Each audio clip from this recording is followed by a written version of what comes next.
Hello मेरे प्यारे बच्चों, क्या हाल चाल। उम्मीद है आप लोग अच्छे होंगे। आज के इस वीडियो लेक्चर में हम बात करेंगे केमिस्ट्री के जितने भी अंतर वाले क्वेश्चन है वो, यानी कि कुल 6 ऐसे इंपॉर्टेंट अंतर वाले क्वेश्चन देखेंगे जो हर साल पूछे जाते हैं या किसी न किसी सेट में आपको देखने को मिल जाएंगे। केमिस्ट्री के जितने भी इंपॉर्टेंट क्वेश्चंस के वीडियोस हैं वो सभी आपको प्लेलिस्ट में मिल जाएगा। प्लेलिस्ट का नाम क्या है? Class 12 chemistry important question by Sakshi Mishra के नाम से प्लेलिस्ट है। वहां पे जितने भी केमिस्ट्री की इंपॉर्टेंट क्वेश्चंस है, जैसे 2 नंबर वाले क्वेश्चंस के वीडियोस, 3 नंबर वाले क्वेश्चंस की वीडियोस और जितने भी हर साल पूछे जाने वाले ऑब्जेक्टिव क्वेश्चन है उनके वीडियोस भी वहां पे अवेलेबल है। फिजिक्स से रिलेटेड आपको कोई भी वीडियो चाहिए, चाहे आपका इंपॉर्टेंट क्वेश्चन का हो चाहे आपका डेरिवेशन का हो, सब आपको प्लेलिस्ट में मिल जाएगा। एक प्लेलिस्ट हमने बना दिया है 3 नंबर वाले इंपॉर्टेंट क्वेश्चन फिजिक्स 2025-26 के नाम से। जितने भी इंपॉर्टेंट क्वेश्चन है, चाहे आपका ऑब्जेक्टिव क्वेश्चन हो, चाहे आपके 2 नंबर वाले क्वेश्चन हो, या इसके पहले अभी हमने जल्द ही में ही कराया है कुछ आपके इंपॉर्टेंट अति लघुत्तरी क्वेश्चन, जो कि हमने 2 पार्ट में दिया है आपको वीडियो।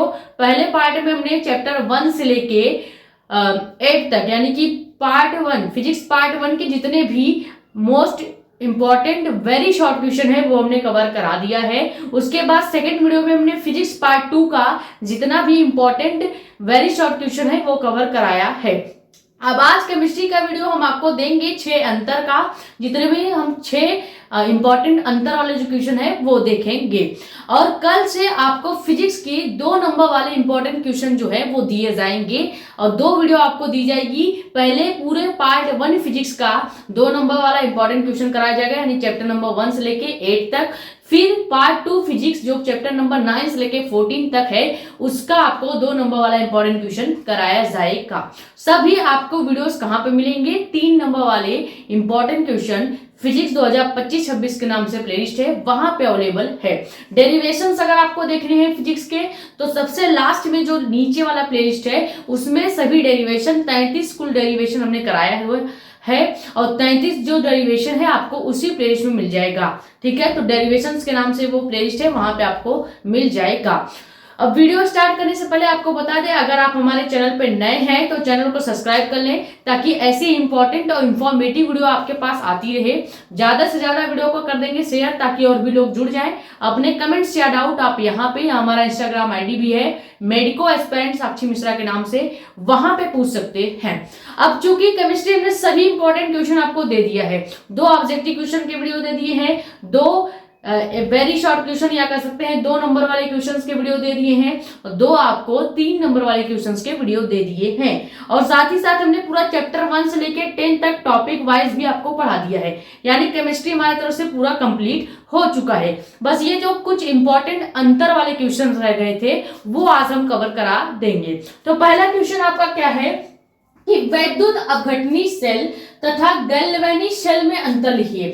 ये आपका जो सेल वाला चैप्टर है, चैप्टर नंबर 3, जिसमें निर्णय समीकरण है और 1-2 और समीकरण है, जो कि आपका बहुत ज्यादा इंपॉर्टेंट डेरिवेशन वाला टाइप क्वेश्चन बनता है। डायरेक्ट 5 नंबर का यहाँ पे क्वेश्चन बनेगा कि निर्णय समीकरण किसे कहते हैं, उसका सूत्र लिखिए। तो उसका आपको सूत्र निगमन करके लिखना पड़ेगा, यानी डिराइव करके लिखना पड़ेगा।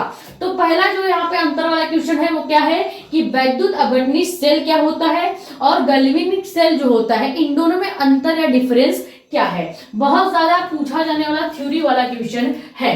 अब सबसे पहले वैद्युत अपघटनी सेल में अंतर देखते हैं। वैद्युत अपघटनी सेल जो होता है इनमें बाह्य स्रोत की आवश्यकता होती है, यानी ऐसा सेल है जिसको चलाने के लिए आपको बाहर से स्रोत लगाना पड़ता है, तभी जाके ये वैद्युत अपघटनी जो सेल है वो कार्य करेगा। जबकि गैल्वेनिक सेल इसका उल्टा होगा, क्योंकि अंतर में आप देखते हैं हमेशा का जो चीजें होती हैं, जो इधर लिखा होगा उसका अपोजिट इधर साइड लिखा होता है।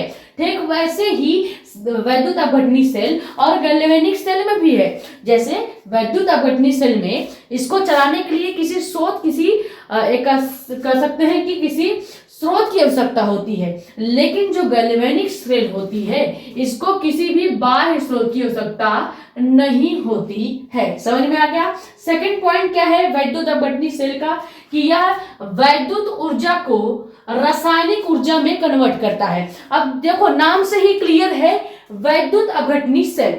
वैद्युत अपघटनी सेल का मतलब क्या है? जो वैद्युत ऊर्जा को यानी जो इलेक्ट्रिकल एनर्जी है उसको केमिकल एनर्जी में कन्वर्ट कर रहा है, जबकि इसका उल्टा कार्य कौन करेगा, गैल्वेनिक सेल। ये केमिकल एनर्जी को यानी रासायनिक ऊर्जा को इलेक्ट्रिकल एनर्जी में यानी वैद्युत ऊर्जा में कन्वर्ट करेगा। समझ में आ गया। तो वैद्युत अपघटनी सेल हमेशा वैद्युत ऊर्जा को रासायनिक ऊर्जा में कन्वर्ट करता है, जबकि गैल्वेनिक सेल रासायनिक ऊर्जा को वैद्युत ऊर्जा में कन्वर्ट करता है। समझ में आ गया। थर्ड पॉइंट आपका क्या है कि इनमें धारा प्रवाहित करने पर, वैद्युत अपघटनी सेल में धारा प्रवाहित करने पर रेडॉक्स अभिक्रिया होती है।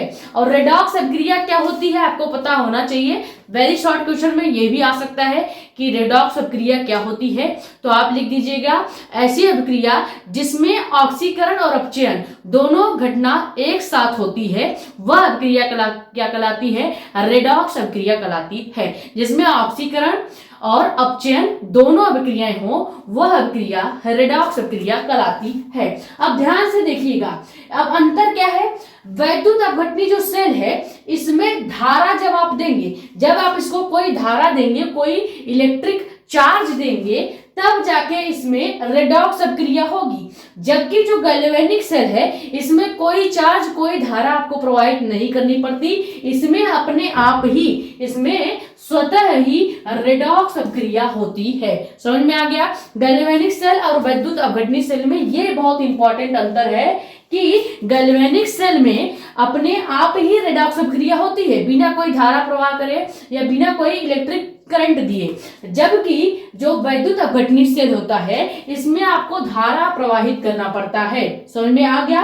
अगला पॉइंट क्या है कि इनमें एक ही पात्र में इलेक्ट्रोड डूबे होते हैं, यानी जो आपका वैद्युत अपघटनी सेल होगा इसमें एक पात्र होगा और उसमें इलेक्ट्रोड डूबा होगा, जबकि जो गैल्वेनिक सेल होगा इसमें दो अलग अलग पात्र होंगे। जैसे यहाँ पे देखिए, ये एक पात्र इस तरह से होगा और दूसरा पात्र इस तरह से होगा। अब इसमें एक इलेक्ट्रोड होगा और इसमें एक आपका दूसरा इलेक्ट्रोड होगा।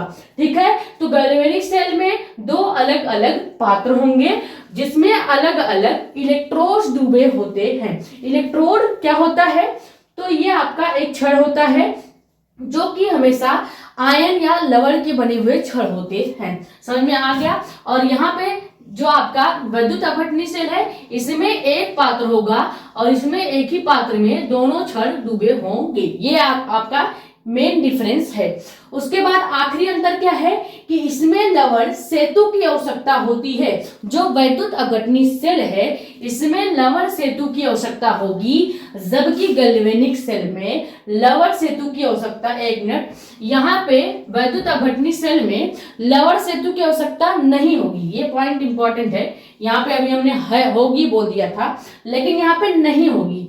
तो वैद्युत अपघटनी सेल में लवण सेतु की आवश्यकता नहीं होती, जबकि गैल्वेनिक सेल में लवण सेतु की आवश्यकता होती है। लवण सेतु क्या करता है कि इस तरह से एक ब्रिज का निर्माण होता है, इस तरह से एक ब्रिज बनता है और इस ब्रिज का कार्य क्या होता है कि इधर से एनर्जी को दूसरे वाले छड़ में ट्रांसपोर्ट करना, और यह आपका लवण सेतु कहलाता है। ठीक है, तो यह आपका डायग्राम हमने बना दिया है, लेकिन इसकी जरूरत आपको नहीं पड़ेगी, ये केवल हमने समझाने के लिए आपको बताया था। अब यहाँ पे देखो, अंतर हमेशा आपको 3 मैक्सिमम अंतर याद रखने हैं, लेकिन हम आपको सभी में 4 या 5 अंतर करा देंगे। 3 अंतर अगर आप याद रखते हैं तो भी आपका काम चल जाएगा, क्योंकि ये जो क्वेश्चन है मैक्सिमम 3 नंबर का पूछा जाएगा। जितने भी अंतर वाले हम क्वेश्चन करा रहे हैं मैक्सिमम 3 नंबर का आएगा, कभी कभी ये 4 नंबर के भी पूछ लिए जाते हैं। तो 3 अंतर मैक्सिमम याद कर ही लीजिएगा, और करा तो हम आपको 5 अंतर रहे हैं। अब यहाँ पे सेतु की आवश्यकता होती है, ये थोड़ा साफ से लिख देते हैं। सेतु की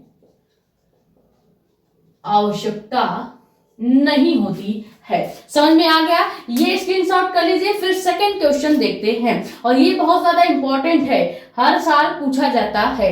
देखिए 6 ही अंतर हम करा रहे हैं, अगर आप 6 अंतर में से कोई एक छोड़ देंगे तो आप अपना समझिएगा, क्योंकि 6 अंतर कवर करना बहुत आसान है।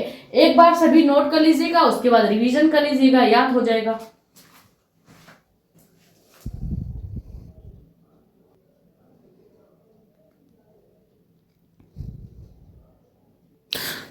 तो अगला क्वेश्चन आपका क्या है कि अभिक्रिया की कोटि तथा अभिक्रिया की आणविकता में अंतर लिखिए। तो सबसे पहले अभिक्रिया की कोटि में अंतर लिखते हैं। ये क्वेश्चन जो है वो 2025 का पूछा गया भी क्वेश्चन है और ये अंतर बहुत ज्यादा पूछा जाता है कि अभिक्रिया की कोटि और अभिक्रिया के वेग में, या कह सकते हैं अभिक्रिया की कोटि और अभिक्रिया की आणविकता में अंतर लिखिए। बहुत ज्यादा इंपॉर्टेंट अंतर वाला क्वेश्चन है, हर साल किसी न किसी सेट में आता है। तो कैसे लिखेंगे कि अभिक्रिया की कोटि जो होती है यह एक प्रायोगिक मान है। प्रायोगिक मान मतलब है कि इसको हमेशा प्रयोग करके निकाला जाता है। ठीक है, जैसे आप प्रैक्टिकल करते हैं तो कुछ फिजिक्स में जब आप प्रैक्टिकल करते हैं तो कुछ मान वगैरह निकालते हैं, सेम वैसे ही जब आप अभिक्रिया की कोटि को देखेंगे तो इसका मान हमेशा क्या होता है, प्रायोगिक मान इसका होता है। उसके बाद अभिक्रिया की आणविकता की अगर बात करेंगे तो यह एक सैद्धांतिक मान होता है, यानी एक इसका मान दे दिया गया है जो आप हमेशा यूज करेंगे, इसका मान चेंज नहीं होता, यानी यह एक सैद्धांतिक मान है। सेकंड पॉइंट क्या है कि अभिक्रिया की कोटि जो है यह भिन्नात्मक संख्या हो सकती है, यानी कि इसको 1/2 या 0.5 इन सब के पदों में लिखा जा सकता है, यानी कि यह एक भिन्नात्मक संख्या हो सकती है। जबकि जो अभिक्रिया की आणविकता है ये कभी भी भिन्नात्मक नहीं होती, कभी भी बटे में या आपको दशमलव में देखने को नहीं मिलेगा, ये हमेशा पूर्ण संख्या जैसे 1, 2, 3 इन सभी संख्याओं में देखने को मिलता है, यानी यह सदैव एक पूर्ण संख्या होती है। अगला पॉइंट क्या है कि अभिक्रिया की कोटि जो है ये 0 हो सकती है। अभिक्रिया की कोटि 0 कैसे हो सकती है, जैसे देखिए जब आप दर स्थिरांक लिखते थे तो क्या लिखते थे, R = A की सांद्रता के घात 0, B की सांद्रता के घात 1, इस तरह से लिख सकते थे। तो यानी कि इसकी जो सांद्रता होगी या अभिक्रिया की जो कोटि होती है वो 0 हो सकती है, लेकिन कभी भी अभिक्रिया की जो आणविकता है वह 0 नहीं होगा। आणविकता का मतलब क्या है कि आपके जो रिएक्शन है, मान लीजिए आपने एक रिएक्शन किया है A+B जिससे कोई प्रोडक्ट P बना है। अभी इस रिएक्शन में आपने कितने मॉलिक्यूल लिए हैं, कितने अणु लिए हैं, तो हमेशा भी रिएक्शन बिना अणुओं के तो होगा नहीं, कोई ना कोई कंपाउंड, कोई ना कोई अणु आपको लेना पड़ता है। इसीलिए कभी भी अभिक्रिया की आणविकता जो है वो 0 नहीं होती। अगर आप कितना भी कम लेंगे तो एक मॉलिक्यूल से ही दूसरा मॉलिक्यूल बनेगा, ऐसा नहीं कि इधर के साइड आपने अभिकारक के साइड एक भी मॉलिक्यूल ले लिया और डायरेक्ट प्रोडक्ट बना दिया।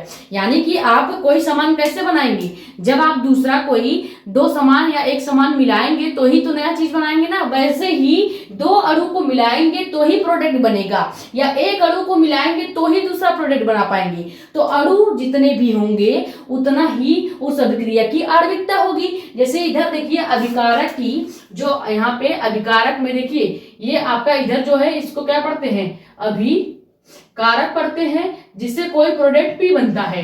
अब कितना भी कम लेंगे तो अभिकारक 1 तो लेंगे ही, तो यहाँ पे अभिक्रिया की कोटि जो होगी या आणविकता जो होगी कितनी होगी, 2 अणु आपने लिया है A और B, तो यहाँ पे कितने अणु है, 2 अणु, तो इसकी आणविकता भी कितनी हो जाएगी, 2 हो जाएगी। मैक्सिमम 1 अणु भी अगर आप लेंगे तो भी इसकी आणविकता 1 रहेगी, यानी कभी भी आणविकता 0 नहीं होती। वो हमने बता दिया क्यों, क्योंकि मैक्सिमम आपने एक मॉलिक्यूल तो लेना ही है दूसरे प्रोडक्ट को बनाने के लिए। समझ में आ गया।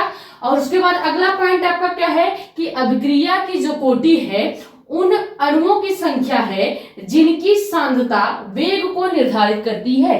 अभिक्रिया की जो कोटि होती है ये उन अणुओं की संख्या होती है जिनकी सांद्रता हमेशा वेग को निर्धारित करती है। जबकि अभिक्रिया की आणविकता जो है यह अभिक्रिया में भाग लेने वाले अभिकारकों की संख्या है। वही हमने बताया ना, जो ये अभिक्रिया में जो भाग लेने वाले अभिकारक हैं A और B, इनकी संख्या ही क्या कहलाती है, अभिक्रिया की आणविकता कहलाती है। जैसे यहाँ पे 2 मॉलिक्यूल भाग ले रहे हैं A और B, तो यहाँ पे अभिक्रिया की आणविकता भी कितनी हो जाएगी, 2 हो जाएगी। समझ में आ गया। ये आपका अंतर है अभिक्रिया की कोटि और अभिक्रिया की आणविकता का। ये स्क्रीनशॉट कर लीजिए। फिर देखते हैं क्वेश्चन नंबर 3।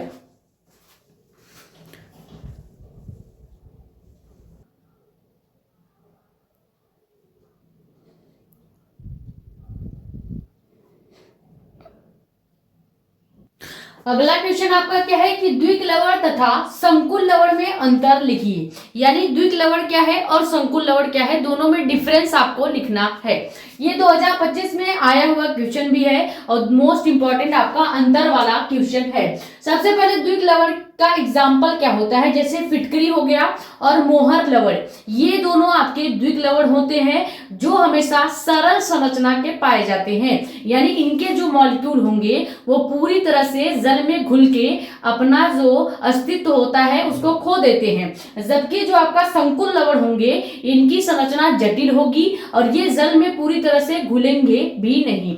ठीक है, जैसे यहाँ पे द्विक लवण में क्या लिखेंगे कि इनकी संरचना जो है कैसी है, सरल होती है, अर्थात ये जल्दी टूट जाते हैं और जल में पूरी तरह से घुल जाते हैं। जबकि जो संकुल लवण होती है इसकी संरचना कैसी होती है, कठोर या जटिल होती है। फिर द्विक लवण में दूसरा पॉइंट क्या है कि ये ठोस अवस्था में पाए जाते हैं, जबकि संकुल लवण आपके ठोस अवस्था में तो पाए ही जाएंगे, साथ ही साथ जलीय अवस्था में भी या जलीय विलयन में भी पाए जाते हैं। अगला पॉइंट क्या है कि द्विक लवण जो है इनमें उपसंयोजक बंध नहीं पाए जाते, क्योंकि इनके जितने भी मॉलिक्यूल हैं ये सभी अलग अलग हो जाते हैं। जैसे फिटकरी में आपके जितने भी मॉलिक्यूल होंगे ये जल में घुलते ही अलग हो जाएंगे, यानी पूरी तरह से घुल जाएंगे, इसीलिए इसमें कोई भी उपसंयोजन बंध नहीं पाया जाता। अगर उपसंयोजन बंध पाया जाता तो फिटकरी आपका जो है ये कभी भी पानी में अच्छे से नहीं घुलता,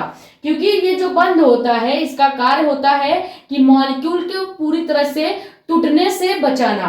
ठीक है, जबकि संकुल यौगिक आपका होता ही है, उपसंयोजन यौगिक का नाम ही है संकुल यौगिक। ठीक है, उपसंयोजन यौगिक को ही संकुल यौगिक भी कहा जाता है। तो चूंकि संकुल लवण की हम बात कर रहे हैं यानी ये उपसंयोजन लवण की बात हो रही है, तो उपसंयोजन लवण जो होगा इसमें आपका उपसंयोजन बंध तो हमेशा पाया ही जाएगा। अगला पॉइंट क्या है कि द्विक लवण जो है ये विलयन में अपनी पहचान खो देते हैं। अभी हमने बताया जैसे फिटकरी हो गया और मोहर लवण हो गया, ये जल में पूरी तरह से घुल जाते हैं, आपको जल में फिटकरी नहीं दिखेगा क्योंकि ये पूरी तरह से घुल के अपना अस्तित्व खो देता है। जबकि जो संकुल लवण होंगे ये अपनी पहचान बनाए रखते हैं। इसमें संकुल लवण का एग्जाम्पल आपका हो जाएगा क्या, K4Fe(CN6), ठीक है, ये आपका क्या हो जाएगा, संकुल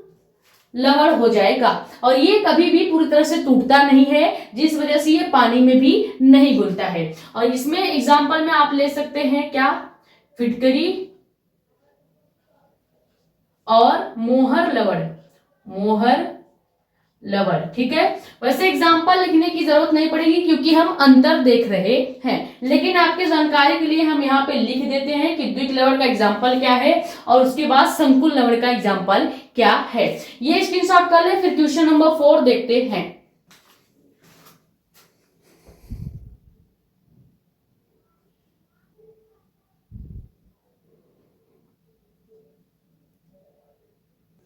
तो अगला क्वेश्चन आपका क्या है कि एल्डिहाइड तथा कीटोन में अंतर लिखिए। एल्डिहाइड और कीटोन में अंतर हमने आपको जब केमिस्ट्री का 3 नंबर वाला इंपॉर्टेंट क्वेश्चन करा रहे थे वहां पे भी कराया था और यहाँ पे भी करा रहे हैं, क्योंकि ये अंतर वाले सभी क्वेश्चन हम देख रहे हैं। तो सबसे पहले एल्डिहाइड के जितने भी अंतर हैं ये हमने आपको जब एल्डिहाइड, कीटोन और कार्बोक्सिलिक एसिड वाला चैप्टर पढ़ाया था तो पहला लेक्चर जो दिया था वो एल्डिहाइड के बेसिक लेक्चर थे, यानी एल्डिहाइड के बारे में हमने वहां पे आपको डिटेल में पढ़ाया था, जहां पे हमने एल्डिहाइड की क्रिया एक बार फेलिंग विलयन के साथ, फिर टॉलन अभिकर्मक के साथ और सिव अभिकर्मक के साथ करके देखा था। तो वही अंतर यहाँ पे हम लिखेंगे। सबसे पहले एल्डिहाइड जो होता है यह समान कार्बन परमाणुओं वाले अम्ल को आसानी से ऑक्सीकृत कर देता है, यानी कि जिन कार्बन परमाणुओं की, यानी कह सकते हैं जिनमें समान कार्बन परमाणु पाए जाते हैं, या कहेंगे कि समान कार्बन परमाणु वाले जितने भी तत्व या मॉलिक्यूल होंगे वो आपके एल्डिहाइड क्या करेंगे, आसानी से ऑक्सीकृत कर देंगे। जबकि जो कीटोन होता है ये कम कार्बन परमाणु वाले अम्लों को ही ऑक्सीकृत कर पाते हैं। यानी एल्डिहाइड जो है आपका ज्यादा कार्बन परमाणु या समान कार्बन परमाणु को जल्दी ऑक्सीकृत करेगा, और कीटोन इसका उल्टा करता है, कम कार्बन परमाणु या कह सकते हैं असमान कार्बन परमाणु वाले अम्लों को आसानी से ऑक्सीकृत कर देता है। सेकेंड पॉइंट क्या होगा कि एल्डिहाइड जो है यह फेलिंग विलयन आपको बताया था CuO क्यूपरक ऑक्साइड या क्यूप्रिस ऑक्साइड जो होता है, इसकी क्रिया जब हम एल्डिहाइड के साथ कराते थे तो क्या बनता था, जब हम क्यूप्रस ऑक्साइड यानी CuO की क्रिया एल्डिहाइड के साथ कराते थे तो लाल अवक्षेप बनता था, वो भी किसका, क्यूप्रिक ऑक्साइड का लाल अवक्षेप बनता था। ये आपको याद होना चाहिए, इसका रिएक्शन भी हमने आपको कराया हुआ है, जो कि नेम रिएक्शन में भी पूछा जाता है। फेलिंग विलयन का नेम रिएक्शन आता है तो वहां पे भी ये पूछा जाएगा। उसके बाद सेकेंड आपका पॉइंट क्या है, एल्डिहाइड का ही पहले देख लेते हैं। थर्ड पॉइंट क्या है कि टॉलिन अभिकर्मक से क्रिया करके एल्डिहाइड क्या बनाता है, रजत दर्पण बनाता है। टॉलिन अभिकर्मक क्या होता है, Ag2O या Ag2 जो बनता है, Ag2O से क्या बनता है, Ag2 बनता है, और ये जो Ag2 बनेगा यही आपका रजत दर्पण बनता है। ठीक है, यहाँ पे हम इरेज कर देंगे क्योंकि हमें केवल अंतर देखना है और हम समझाने के लिए आपको ये सब चीजें लिख रहे हैं। समझ में आया कि जो एल्डिहाइड है ये टॉलिन अभिकर्मक यानी Ag2O के साथ रिएक्शन के करके रजत दर्पण यानी Ag2 बना देते हैं, यानी O जो है आपका ऑक्सीजन के रूप में बाहर निकल जाएगा। उसके बाद अगला पॉइंट क्या है एल्डिहाइड का कि ये सिर्फ अभिकर्मक से या सिर्फ अभिकर्मक को अपचयित कर देता है। और पांचवा पॉइंट क्या है एल्डिहाइड का कि एल्डिहाइड जो है यह शीघ्रता से बहुलीकृत हो जाते हैं। बहुलीकृत हो जाने का मतलब क्या है कि एल्डिहाइड जो है ये जल्दी से बहुत सारे मॉलिक्यूल का निर्माण कर लेते हैं, बहुलीकृत हो जाते हैं, यानी अपनी संख्या को दुगुना, 4 गुना, 5 गुना कर लेते हैं। और यहाँ पे कीटोन में इसका जस्ट अपोजिट हम लिखते जाएंगे। जैसे देखिए कीटोन में हमने बताया कि कम कार्बन वाले या कह सकते हैं असमान कार्बन वाले अम्ल जो है आसानी से ऑक्सीकृत हो जाते हैं। और अगला पॉइंट क्या होगा, कीटोन जो है ये फेलिंग विलयन के साथ कोई रिएक्शन नहीं दर्शाता। उसके बाद कीटोन जो है ये टॉलिन अभिकर्मक के साथ भी कोई परिवर्तन नहीं शो करता। उसके बाद कीटोन जो है ये सिर्फ अभिकर्मक के साथ भी कोई परिवर्तन नहीं करता। तो ये तीनों पॉइंट आपने यही लिखना है कि कोई परिवर्तन नहीं होता, क्योंकि हमें रिएक्शन तो इसी के साथ करानी है। अगर फेलिंग विलयन के साथ आप कीटोन का रिएक्शन कराएंगे तो कोई परिवर्तन नहीं होगा, टॉलिन अभिकर्मक के साथ कीटोन का रिएक्शन कराएंगे फिर भी कोई परिवर्तन नहीं होगा, और अगर आप सिर्फ अभिकर्मक के साथ भी कीटोन का रिएक्शन कराते हैं तो कोई परिवर्तन नहीं होगा, यानी रिएक्शन नहीं होगा। और आखिरी पॉइंट आपको खाली चेंज करना है, एल्डिहाइड जो है ये बहुत सारे अणुओं को निर्माण कर लेता है या अपनी संख्या को बढ़ा देता है, जबकि कीटोन जो है ये बहुलीकृत नहीं होता, यानी बहुत सारे अणुओं का निर्माण नहीं करता है। ये डिफरेंस है आपके एल्डिहाइड में और कीटोन में। बहुत ज्यादा इंपॉर्टेंट क्वेश्चन है, क्योंकि अंतर वाले क्वेश्चन आपको एक भी नहीं छोड़ने हैं, क्योंकि हर सेट में आते हैं ना, जैसे एक सेट तो बनता नहीं, 7 सेटें बनते हैं, किस सेट में कौन सा अंतर वाला क्वेश्चन आ जाए ये एग्जामिनर के ऊपर डिपेंड करता है। तो ये आप स्क्रीनशॉट कर लें, फिर 2 आपके अंतर वाले क्वेश्चन और बचे हैं उसको भी हम कवर कर लेते हैं, जो कि आपके आखिरी चैप्टर का है। पहला तो आपका जैव अणु का ही है और दूसरा भी आपका जो है वो जैव अणु से रिलेटेड ही है। जैसे जो इसके बाद जो 5वां हम देखेंगे वो प्रोटीन से रिलेटेड है, जैसे रेशेदार प्रोटीन और गोलाकार प्रोटीन क्या होता है, इस तरह के अंतर हैं।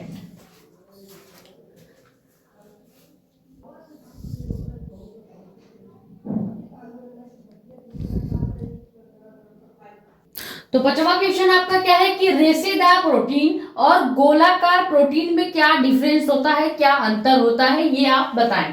तो सबसे पहले रेशेदार प्रोटीन जो होते हैं ये एक रेशे या धागे की संरचना के जैसा होता है, जबकि जो गोलाकार प्रोटीन होगा, नाम ही है गोलाकार प्रोटीन, तो ऑब्वियसली ये गोला ही होगा। जैसे गोलाकार प्रोटीन जो है ये कैसा होता है, इस तरह की संरचना होती है। जब आगे आप पढ़ेंगे तो आपको गोलाकार प्रोटीन की स्ट्रक्चर जब आप क्या पढ़ते हैं, बायोलॉजी, उसमें आपको बहुत ज्यादा डिटेल में गोलाकार प्रोटीन की संरचना देखने को मिलती है। ठीक है, इस तरह से गोलाकार प्रोटीन की संरचना होती है। पूरा प्रॉपर गोल भी नहीं होता, इस तरह से संरचना होती है। देखिए ये इस तरह से संरचना होगी गोलाकार प्रोटीन की, जिसमें डबल लेयर होगा। ठीक है, इस तरह से डबल लेयर होगा। डबल लेयर इसलिए होता है ताकि ये पूरी तरह से कॉम्पैक्ट हो, पूरी तरह से जटिल संरचना में जुड़ा हो, जबकि आपके रेशेदार प्रोटीन एक सिंगल लेयर होगा और सीधी होगी। जैसे आपका ये इस तरह से रेशेदार प्रोटीन की संरचना पाई जाती है। तो पहला पॉइंट यही हो गया कि रेशेदार जो प्रोटीन होगा, यह प्रोटीन धागे की संरचना जैसे होती है। जैसा आपका रील का धागा होता है या कोई भी धागा होता है, उसकी संरचना के जैसा आपका रेशेदार प्रोटीन होगा। जबकि गोला का प्रोटीन जो होगा, ये हमेशा गोल संरचना वाली होती है, या कह सकते हैं गोल संरचना बनाती है। सेकेंड पॉइंट क्या है कि यह जल में अविलेय होती है। रेशेदार जो प्रोटीन होती है, ये जल में अविलेय होगी, यानी नहीं घुलेगी। रेशा है तो रेशा पानी में घुलता नहीं, तैरता है। उसी तरह से रेशेदार प्रोटीन भी पानी में अविलेय होगा, जबकि गोलाकार जो प्रोटीन है, ये जल में यानी पानी में घुल जाता है, यानी ये विलेय होती है। थर्ड पॉइंट क्या है कि रेशेदार जो प्रोटीन होगा, इसका पीएच मान और तापमान जो है प्रति सक्रिय होता है। पीएच मान और तापमान दोनों ही सक्रिय होगा, जबकि गोलाकार जो प्रोटीन होगा, इसका पीएच मान और तापमान निष्क्रिय होता है। ठीक है, उसके बाद अगला पॉइंट क्या है कि रेशेदार जो प्रोटीन होगा, ये पॉलीपेप्टाइड श्रृंखला एक दूसरे के समांतर होती है। रेशेदार प्रोटीन में जो पॉलीपेप्टाइड श्रृंखला होगी, वो एक दूसरे के इस तरह से समांतर होगी, जबकि जो आपका पॉलीपेप्टाइड श्रृंखला आपके गोलाकार प्रोटीन में देखा जाए तो हमेशा कुंडलित अवस्था में होती है, यानी एक दूसरे में उलझी हुई होगी। जैसा हमने यहाँ पे स्ट्रक्चर बना के बता भी दिया है, क्योंकि गोलाकार प्रोटीन जो होता है, ये प्रॉपर गोला नहीं होता, ये इस तरह से कुंडली जैसी संरचना बनी होती है। अब इसमें जो पॉलीपेप्टाइड श्रृंखला होंगी, वो इस कुंडली में बजी हुई होंगी। ठीक है, तो इसीलिए गोलाकार प्रोटीन की पॉलीपेप्टाइड जो श्रृंखला होती है, वो कुंडलित अवस्था में पाई जाती है, जबकि पेप्टाइड श्रृंखला अगर देखी जाए रेशेदार प्रोटीन की, तो हमेशा एक दूसरे के इस तरह से समांतर होती है। तो ये डिफरेंस है आपके रेशेदार प्रोटीन में और गोलाकार प्रोटीन में। ये स्क्रीनशॉट कर ले। फिर आखिरी क्वेश्चन देखेंगे, डीएनए और आरएनए में अंतर। अब आप कहेंगे डीएनए आरएनए तो बायोलॉजी का पोर्शन है, लेकिन ध्यान से आप देखिए एनसीईआरटी या किसी भी बुक में आखिरी जो चैप्टर आपका केमिस्ट्री का है, वो है बायोमॉलिक्यूल यानी जैव अणु। और जैव अणु जो है, ये ज्यादातर केमिस्ट्री के वहां पे पोर्शन पाए जाते हैं, तो इसलिए हमें डीएनए और आरएनए का अंतर भी देखना पड़ेगा, क्योंकि हर बार या हर साल बहुत ज्यादा डीएनए और आरएनए में डिफरेंस पूछे जाते हैं। और ये जितने भी अंतर वाले क्वेश्चन है 3 नंबर के आते हैं, मैक्सिमम 4 नंबर के भी आ सकते हैं किसी ना किसी सेट में।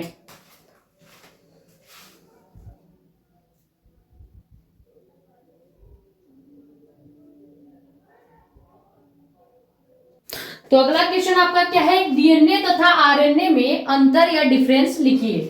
डीएनए और आरएनए में अंतर आप अपने मन से भी लिख सकते हैं।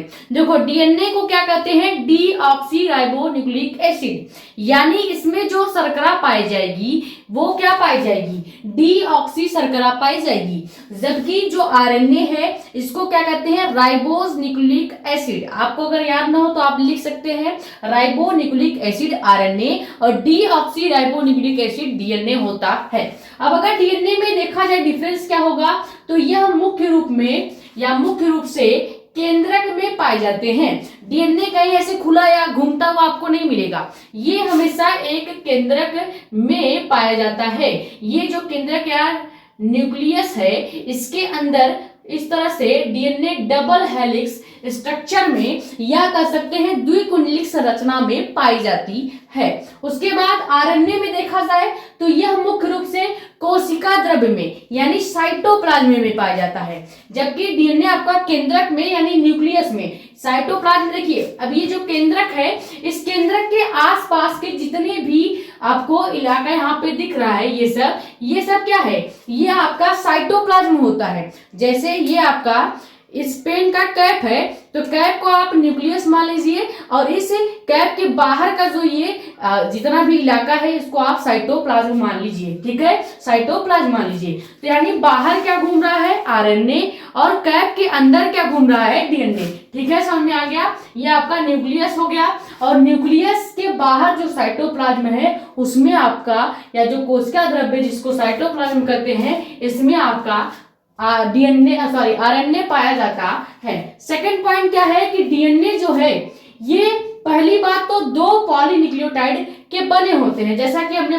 बताया भी कि डीएनए का जो स्ट्रक्चर होता है इस तरह से होता है, यानी इसमें 2 पॉलीन्यूक्लियोटाइड हैं, यानी 2 पॉलीन्यूक्लियोटाइड की श्रृंखलाएं पाई जाती हैं, जबकि आरएनए सिंगल पॉलीन्यूक्लियोटाइड की संरचना पाई जाती है, यानी इसकी संरचना एकल सूत्री होगी। और आपका थर्ड पॉइंट क्या है कि डीएनए जो है, इसका नाम ही है डीऑक्सीराइबोन्यूक्लिक एसिड, यानी इसमें शर्करा भी कौन सी पाई जाएगी, डीऑक्सी शर्करा या डीऑक्सीराइबोस शर्करा पाई जाती है। जबकि आरएनए में इसका नाम है राइबोन्यूक्लिक एसिड, तो इसमें राइबोस शर्करा पाई जाएगी। समझ में आ गया, डीएनए में डीऑक्सीराइबोस शर्करा, और जबकि आरएनए में राइबोस शर्करा पाई जाती है। अगला पॉइंट क्या है कि डीएनए में जो क्षार होगा वो थायमिन होगा। अब केवल थायमिन नहीं होता, थायमिन के साथ और भी होते हैं। देखिए, 4 आपके न्यूक्लियोटाइड बेस यानी कि क्षार पाए जाते हैं। पहला होगा एडेनिन, फिर ग्वानिन और साइटोसिन। ये तीनों हमेशा क्या होंगे, फिक्स होते हैं। फिक्स न्यूक्लियोटाइड क्षार कौन से हैं, एडेनिन, ग्वानिन और साइटोसिन। जबकि आपका चेंज क्या होता रहता है, अगर आपका डीएनए में आप क्षार देख रहे हैं तो इसमें हमेशा थायमिन पाया जाएगा। क्या पाया जाएगा, थायमिन पाया जाएगा। यानी अगर हम इधर लिखें AGC यानी एडेनिन, ग्वानिन, साइटोसिन, अब इसमें थायमिन जो है वो मेन आपका कैरेक्टर है। अगर थायमिन के जगह आपने यूरासिल लिख दिया, क्या लिख दिया, यूरासिल लिख दिया, तो इसका मतलब है कि आप आरएनए के बेस पेयर की बात कर रहे हैं, आरएनए के न्यूक्लियोटाइड की बात कर रहे हैं। समझ में आ गया, इसलिए हमने केवल आखिरी वाला लिखा है, जो डिपेंड करता है कि ये आपका आरएनए का न्यूक्लियोटाइड बेस है या डीएनए का न्यूक्लियोटाइड बेस है। ठीक है, तो डीएनए में जो है वो मेन क्षारक क्या है, थायमिन। इसीलिए थायमिन जो है डिपेंड करता है कि आपका आरएनए है या डीएनए है। तो डीएनए में थायमिन क्षार पाया जाता है, जबकि आरएनए में यूरासिल यानी यू क्षार पाया जाता है, जो कि डिपेंड करता है कि ये आपका आरएनए है या डीएनए है। आखिरी पॉइंट क्या है कि डीएनए जो है ये समस्त जीवधारियों में मुख्य या प्रमुख आनुवांशिक पदार्थ है। आनुवांशिक पदार्थ यानी कि जेनेटिक जो मॉलिक्यूल है, जो पदार्थ है, वो जेनेटिक पदार्थ जो होता है ये क्या करता है, जो आनुवांशिक सूचना होती है, मैसेज होती है, उसको पहुंचाने का कार्य करती है। तो डीएनए आपका आनुवांशिक पदार्थ होता है, वो भी किसमें, जितने भी जीवधारी हैं जैसे हम लोग हो गए इन सब में, और जितने भी विषाणु होते हैं, वायरस, बैक्टीरिया, ये सब होते हैं, उनमें आपका आनुवांशिक पदार्थ क्या होगा, उनमें आनुवांशिक पदार्थ आरएनए होता है। ये याद रखिएगा, मेन इंपॉर्टेंट पॉइंट यही 5वां है, जो कि क्या है कि विषाणु या बैक्टीरिया में हमेशा आनुवांशिक पदार्थ के रूप में कौन पाया जाता है, आरएनए, जबकि हम लोगों में यानी जितने भी जीवाणु होते हैं उन सभी में जो आपका आनुवंशिक पदार्थ पाया जाएगा वो डीएनए पाया जाता है। तो ये डिफरेंस हो गया आपका डीएनए और आरएनए में। तो कुल 6 इंपॉर्टेंट अंतर वाले क्वेश्चन हमने देखना था, वो हमने यहाँ पे कवर कर लिया है। केमिस्ट्री के जितने भी इंपॉर्टेंट वीडियो है सब आपको प्लेलिस्ट में मिल जाएगा। प्लेलिस्ट का नाम हमने बता ही दिया है, class 12 chemistry important question by Sakshi Mishra के नाम से प्लेलिस्ट है, वहां पे जाके आप सभी वीडियोस देख सकते हैं। वीडियो पसंद आई हो तो वीडियो को लाइक करें, और नए हैं तो चैनल को सब्सक्राइब कर लें, ताकि ऐसी ही इंफॉर्मेटिव और इंपॉर्टेंट वीडियो आपके पास आती रहे। ज्यादा से ज्यादा वीडियो को कर दें शेयर, ताकि और भी लोग जुड़ जाएं। अपने कमेंट्स या डाउट आप यहाँ पे, या हमारा इंस्टाग्राम आईडी भी है मेडिको एस्पिरेंट साक्षी मिश्रा के नाम पे, वहां पूछ सकते हैं। ये स्क्रीनशॉट कर लें। कल से आपके फिजिक्स के 2 नंबर वाले जितने भी इंपॉर्टेंट क्वेश्चन है वो कवर कराए जाएंगे। यानी पहले आपको फिजिक्स पार्ट 1 के जितने भी 2 नंबर के इंपॉर्टेंट क्वेश्चन है वो कराए जाएंगे एक वीडियो में। फिर सेकेंड वीडियो में आपको फिजिक्स पार्ट 2 के जितने भी 2 नंबर वाले इंपॉर्टेंट क्वेश्चन है वो कवर कराया जाएगा। ये स्क्रीनशॉट कर ले। मिलते हैं कल के वीडियो में। Thank you so much.